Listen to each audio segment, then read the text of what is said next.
आप जानते हैं कि विज्ञापन 1/2023 जून 2023 में प्रकाशित हुआ था और फिर इसमें 17,87,720 अभ्यर्थियों ने आवेदन दिए थे। आवेदन ज़्यादा थे, लेकिन वैध आवेदन जो पाए गए पूरी तरह से पूर्ण ये इतने थे। इनके लिए एडमिट कार्ड इशू किए गए और अगस्त 2024 में 6 चरणों में परीक्षा संपन्न कराई गई थी।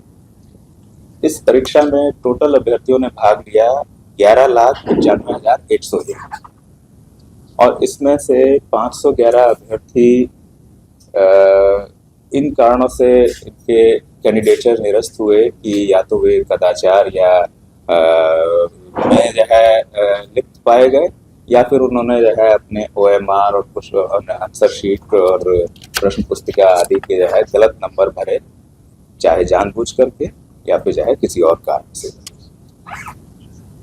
तो लिखित परीक्षा का मूल्यांकन के बाद 14/11/2024 को हम इसका परिणाम प्रकाशित कर चुके हैं, जिसके आधार पर जो हमारा मापदंड है कि जितनी रिक्ति है उसके आरक्षण कोटिवार 5 गुना व्यक्तियों को हमें शारीरिक दक्षता परीक्षा के लिए बुलाना है। तो इसके तहत हमने 1,07,079 अभ्यर्थियों को चयनित किया है शारीरिक दक्षता परीक्षा के लिए। इसमें पुरुष अभ्यर्थियों की संख्या 67,518 है और महिला अभ्यर्थियों की संख्या 39,550 और इसमें ट्रांसजेंडर्स की संख्या 11 है। इन सभी में जो 1,07,079 हैं, इनमें 485 गैररक्षक अभ्यर्थी और 433 स्वतंत्रता सेनानी के आश्रित भी शामिल हैं। ये सभी सूचनाएं हमारी जो पिछली सूचना प्रकाशित हुई उसमें भी शामिल हैं। अब इन अभ्यर्थियों की शारीरिक दक्षता परीक्षा हम 9 दिसंबर 2024 से प्रारंभ करेंगे और ये 10 मार्च 2025 तक चलेगी, यानी 3 माह की अवधि के लगभग, बल्कि उससे थोड़ा ज्यादा ही समय तक ये परीक्षाएं चलती रहेंगी। और ये परीक्षा हम आयोजित करेंगे शहीद राजेंद्र प्रसाद सिंह राजकीय उच्च विद्यालय गर्दनीबाग में। प्रातः 7 बजे से ये प्रारंभ होगी और शारीरिक परीक्षा और उसके बाद फिर दस्तावेज सत्यापन के साथ ही ये समापन होगा उसके। तो शारीरिक परीक्षा के साथ साथ ही अभ्यर्थियों के दस्तावेज सत्यापन का काम भी किया जाएगा। इसके लिए अलग से उन्हें कोई समय नहीं दिया जाएगा और ना ही कोई अलग डेट होगी।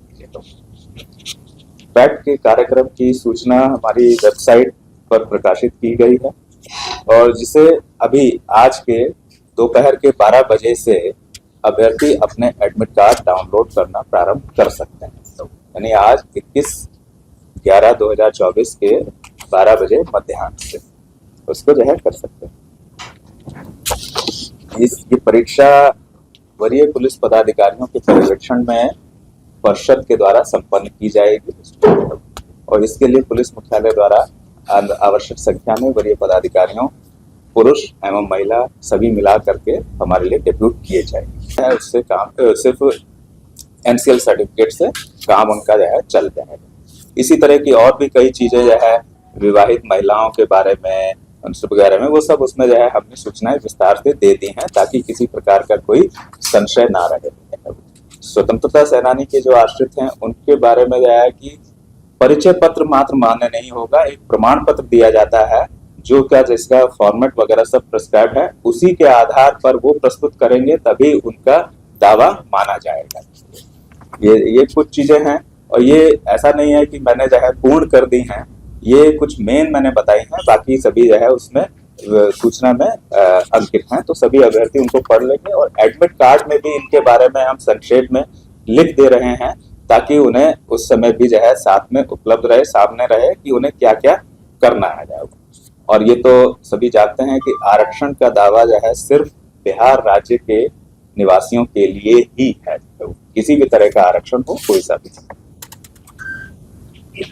तो ये जो है मेरी तरफ से था कि हमारा क्या शेड्यूल रहेगा और किस तरह की हमारी व्यवस्थाएं रहेंगी। और ये मैं जो है ये बिहार की जनता और हमारे सभी अभ्यर्थियों उन सबको मैं आश्वस्त कर दूं कि परिषद स्वच्छ और कदाचार मुक्त परीक्षाएं संपन्न कराने के लिए कटिबद्ध है। और ये जो है पुनः जो है बताऊंगा कि इसमें चयन का आधार मात्र अभ्यर्थियों की परिश्रम और उनकी मेधा है इसके अलावा और कोई नहीं होगा, और कोई इसमें किसी तरह का जो है इसमें आकलन और उनके मूल्यांकन और उनके चयन का कोई और आधार नहीं रहेगा।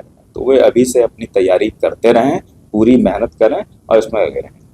एक चीज और जो है मैं कह रहा कि सभी अभ्यर्थी ये भी ध्यान रखें कि हम वेबसाइट के माध्यम से ही जो है उनसे संवाद करते हैं, वेबसाइट में प्रकाशित करते हैं सूचना और उसके माध्यम से ही उनसे संवाद होता है। और जो इनमें जो है चयनित हैं जो 1,07,079 उनको एक ईमेल जाएगा और एक उनको जाएगा कि आप अपना जो है एडमिट कार्ड डाउनलोड कर सकते हैं, करना प्रारंभ कर सकते हैं। ये हमारे अधिकृत पोर्टल से है। इनके अलावा किसी भी और माध्यम से हम उनसे संपर्क नहीं करते हैं, ना किसी दूरभाष से और ना कोई।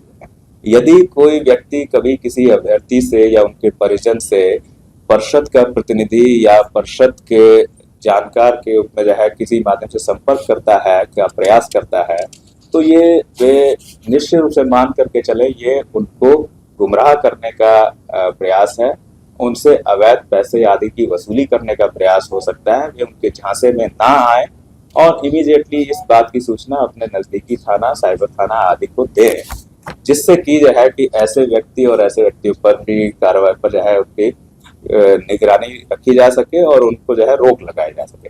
ये मेरा जो है सभी अभ्यर्थियों को, उनके परिजनों को सुझाव होगा और उनसे अनुरोध होगा। तो इसके साथ जो ये हम शारीरिक दक्षता परीक्षा और दस्तावेज सत्यापन की कार्रवाई करने जा रहे हैं, पुनः बात को दोहरा दूं कि हम 9 दिसंबर 2024 से प्रारंभ करेंगे और 10 मार्च 2025 तक इसको पूर्ण करने का हमारा जो है टारगेट है। बीच में जो रविवार और जो अन्य अवकाश होते हैं उन दिनों ये आयोजित नहीं की जाएगी, बाकी सभी दिनों लगातार चलती रहेगी। तो ये करीब 3 दिन का हमारा जो है एक मैराथन यज्ञ कह लें या आप उसको जो भी नाम देना चाहें वो कह लें, ये हमारा रहेगा और हम इसको पूरे निष्पक्षता से और पूरे स्वच्छता से जो है इसको संपन्न कराएंगे। दिन में दोनों को बुलाया जाएगा, एक दिन में पुरुष रहेंगे और पुरुषों की जब संपन्न हो जाएगी उसके बाद महिलाओं को हम बुलाएंगे। एक दिन में पुरुष अभ्यर्थियों को बुलाए जाने वालों की संख्या 1,600 रहेगी और महिलाओं की संख्या 1,400 रहेगी। तो 1,600 पुरुष अभ्यर्थियों को एक दिन में हम बुलाएंगे, महिला अभ्यर्थियों की संख्या 1,400 रहेगी। परीक्षा में भाग लेने से पहले सभी अभ्यर्थियों को शारीरिक या मानसिक रूप से स्वस्थ होने और जहां जिनके मामले में लागू हो महिलाओं के अनुसार में जो है वो गर्भवती ना होने और इनके द्वारा किसी भी प्रकार के उत्तेजक, मादक अथवा प्रतिबंधित दवाओं के सेवन न करने का घोषणा पत्र भी लिया जाएगा। तो इन्हें ये घोषणा पत्र सभी अभ्यर्थियों को समर्पित करना होगा वहां पर। इस परीक्षा में दौड़ की, गोला फेंक की, ऊंची कूद की परीक्षाएं होंगी और इनके लिए मार्क्स प्रिस्क्राइब हैं कि कितना अचीव करने पर कितने मार्क्स मिलेंगे। तो वो सब विज्ञापन में प्रकाशित हैं, डिटेल में सभी जो है उसको सभी अभ्यर्थी उसका अध्ययन कर लें। जानते भी हैं क्योंकि समय से होता आ रहा है काफी समय से, तो इसलिए सभी अवगत हैं, लेकिन फिर भी जो है वे पुनः उसका अवलोकन कर लें। पुरुषों की ऊंचाई और सीने की माप ली जाएगी और महिला अभ्यर्थियों की ऊंचाई और वजन की माप ली जाएगी। इनके मापदंड सभी प्रकाशित हैं, उनको जो है वो देखें। और इन सभी इवेंट्स में यानी कि ऊंचाई वगैरह में भी जो मिनिमम मापदंड हैं उनको क्रॉस करने वाले ही सफल होंगे माने जाएंगे। दौड़ में, गोला फेंक में और ऊंची कूद में, इन सभी में अलग अलग पास होना होगा। ऐसा नहीं कि टोटल में पास होना है, हर एक हेड के इवेंट में अलग अलग अभ्यर्थियों को पास हो। किसी भी एक इवेंट में फेल होने या असफल होने का मतलब है कि वे आगे के चरणों में भाग नहीं ले सकेंगे और वे बाहर हो जाएंगे। तो इसलिए सभी अपनी हर चीज के लिए पूरी तैयारी करें। दौड़ की जो कार्रवाई होगी और उसके जो समय का आकलन होगा वो कंप्यूटरीकृत पद्धति से होगा। पहले भी परिषद वैसे ही करती आई है। अभ्यर्थियों के पैरों में जो है वो चिप और जो है सेंसर के माध्यम से जो है इनका आकलन किया जाएगा। इसमें मानवीय हस्तक्षेप नहीं है और मानवीय हस्तक्षेप की गुंजाइश भी नहीं है कि उसमें कुछ हल्का फुल्का जो है मैनेज किया जा सके, वैसी कोई पॉसिबिलिटी नहीं है। और समय का आकलन मिनट समय सेकंड में सेकंड के 1000वें स्थान तक आकलन होगा। दस्तावेज सत्यापन होगा और इसमें ये भी जो है चीज है अभ्यर्थियों के लिए है कि जब वे आएंगे तो उनके प्रवेश पत्र जो एडमिट कार्ड है उसी के माध्यम से उनको प्रवेश की अनुमति होगी और फिर उसके बाद उनके बायोमेट्रिक्स लिए जाएंगे और उनका मिलान लिखित परीक्षा के समय जो बायोमेट्रिक्स फीचर्स हमने रिकॉर्ड किए, फिंगरप्रिंट्स, फोटोग्राफ, वीडियोग्राफ आदि, उनसे जो है उनका मिलान किया जाएगा, ये एस्टेब्लिश करने के लिए कि जो जिसने व्यक्ति ने फॉर्म भरा और जिसने लिखित परीक्षा में भाग लिया वही जो है यहाँ पर, यानी कि ये तीनों सेम है जो है, ये इंश्योर करने के लिए ताकि इम्पर्सोनेशन या पररूप धारण की जो संभावना हो उसको हम कैंसिल कर सकें, उसको हम नेगेट कर सकें। तो ये दौड़ के उस समय अगर कोई जो है इसमें नहीं मिलान होता है और पररूप धारण का आरोपी पाया जाता है तो इनके विरुद्ध जो है इमीडिएटली भारतीय न्याय संहिता और अन्य जो कानून है उनके तहत कार्रवाई होगी। तो सभी अभ्यर्थी ये ध्यान रखें और उनके परिजन भी यह रखें कि किसी तरह के पररूप धारण के लिए वे प्रयास ना करें। दस्तावेज सत्यापन जो होगा वो उसके लिए हमने अपने इस जो सूचना प्रकाशित कर रहे हैं उसमें सभी कैंडिडेट्स को उनकी कोटि के आधार पर किन दस्तावेजों के साथ आना है उसका भी हम स्पष्ट उल्लेख कर दे रहे हैं उसमें, ताकि उन्हें स्पष्ट रहे कि उन्हें किन किन दस्तावेजों के मूल प्रतियों के साथ सत्यापन के लिए उपस्थित होना है।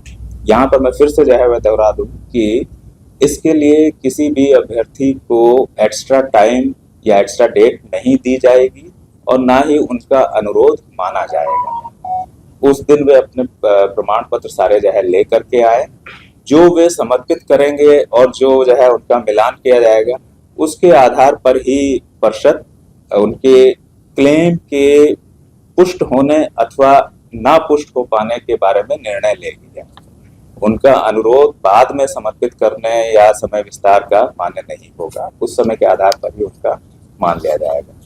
और इसमें जो है कुछ चीजें जो है जो मैं समझाना चाहूंगा कि जैसे EWS कैटेगरी के जो हैं तो उसके लिए वित्तीय वर्ष निर्धारित है कि किस वित्तीय वर्ष का आपको प्रमाण पत्र या आय एवं प्रमाण पत्र जो भी बोला जाता है उन्हें लेकर के आना है, वो हमारे सूचना में प्रकाशित है, उसी अवधि का वो लेकर के आए। इसी प्रकार से जो BC या EBC कैटेगरी के हैं जिन्हें नॉन क्रीमी लेयर सर्टिफिकेट ले देना है वे जो है लेकर के आए। उसमें ये भी है कि यदि उनका 1 वर्ष पूर्व की अवधि का निर्गत है, उसकी जो है 1 वर्ष से ज्यादा हो चुकी है अगर, तो उन्हें साथ में एक प्रपत्र होता है 18B, उसमें घोषणा पत्र वो भी देना है जो है। यानी कि जिनका NCL सर्टिफिकेट 1 वर्ष से पहले का निर्गत है उन्हें सर्टिफिकेट प्लस घोषणा पत्र दोनों देना है, एक से काम नहीं चलेगा। तो उसके शेड्यूल से आप लोगों को माध्यम से सभी अभ्यर्थियों और सभी लोगों को अवगत कराने के लिए और सभी को ये बताने के लिए कि किन किन चीजों की तैयारी के साथ वे आए। पहले मैं थोड़ा सा बैकग्राउंड दे दूंगा। अगर आप ये वीडियो YouTube पर देख रहे हैं तो हमारे चैनल को सब्सक्राइब करें और बेल आइकन को दबाना ना भूलें। अगर आप Facebook पर ये वीडियो देख रहे हैं तो हमारे पेज को लाइक करें।